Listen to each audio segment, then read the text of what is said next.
आदाब, नमस्ते, सत श्री अकाल। Today I am going to discuss about the stretching. आज हम बात करने वाले हैं स्ट्रेचिंग के बारे में कि स्ट्रेचिंग हम क्यों पढ़ते हैं as a physiotherapist. For my patient stretching के क्या फ़ायदे हैं, क्या नहीं करना चाहिए स्ट्रेचिंग में, किस किस कंडीशन में स्ट्रेचिंग दे रहे हैं। And for students of physiotherapy we are also discuss कौन सी रेफरेंस बुक प्रेफर करनी चाहिए to read about the stretching in detail. तो let's start about the stretching. Stretching को सिंपल भाषा में कैसे डिफाइन करना है कि स्ट्रेचिंग है क्या। तो वी ऑल नो कि muscle has a property of elasticity and इसी के बेस पे स्ट्रेचिंग को डिफाइन किया गया है the elongation of the soft tissue structure muscle और group of muscle is called as stretching. I hope definition clear है। Moving forward to the types of stretching. So there are types of stretching named as, or I can list it, that static stretching, stretching, ballistic stretching, also named as dynamic stretching. These are the two types of stretching. Whereas third one is cyclic or intermittent stretching. Fourth type of stretching is mechanical stretching.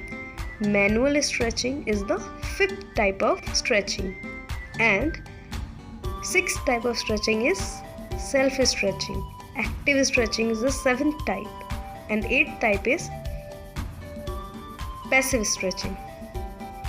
These are the types of stretching. Now for physiotherapy students especially, or I can say only for the medical practitioners, the principle of the stretching. So few principles I am going to discuss.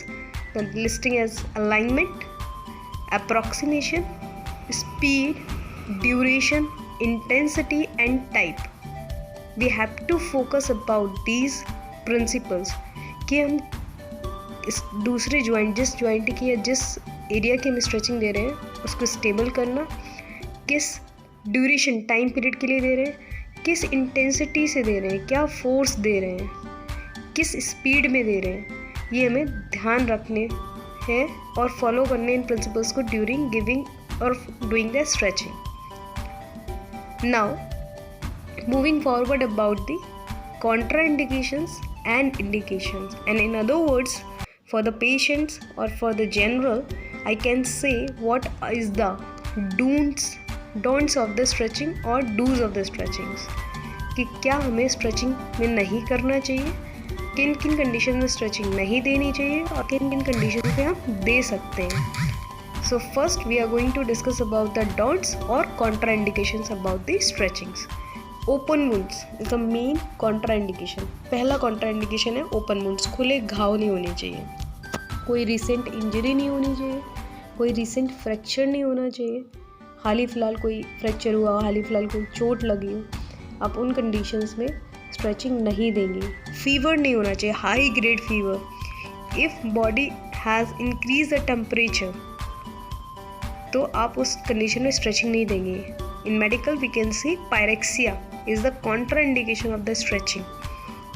कोई circulatory severe disease नहीं होनी चाहिए for the stretching. ये तो हो गए Contra indications और don'ts of stretching. Dos क्या है स्ट्रेचिंग्स के, किस किस कंडीशन में हम स्ट्रेचिंग देंगे, कर सकते हैं। तो pain, if you have a pain and you want to increase the flexibility, range of motion of the body, strength, want to be good, increase the circulation effect, you can do the stretching. आप खून का संचार बढ़ाने के लिए stretching करते हैं, muscles flexibility बढ़ाने के लिए करते हैं। एंड कंडीशंस की अगर बात करूँ तो स्पास्टिसिटी, जब मांसपेशियाँ टाइट हो जाती हैं, अकड़ जाती हैं, उस कंडीशन में भी हम स्ट्रेचिंग का यूज़ करते हैं। स्ट्रेचिंग प्रिस्क्राइब की जाती है ताकि आपकी मांसपेशियों में खून का संचार बढ़े एंड और आप अच्छे से मांसपेशियों तक उनका पोषण पहुंचा पाए, इसलिए भी हम स्ट्रेचिंग का यूज़ करते हैं। मेरे पास रिक्वेस्ट आया था और आई कैन से फीडबैक आए थे कि I should use Hindi as well to understand and to for the reference of my patients. So I hope कि आप लोग इन्जॉय कर रहे हैं, आपको समझ में आ रहा है and for physiotherapy students as well. So इसीलिए मैंने बाइलिंगुअल ये प्रेफरेंस किया है and I hope I was on right direction. So I love to get your feedbacks. And last, physiotherapy students के लिए you can prefer to read about detail in stretching, one of best book I can say as per my experience, Kishner Colway. Title is Therapeutic Exercise. You can buy from any online portal. And for today, I think we discussed everything.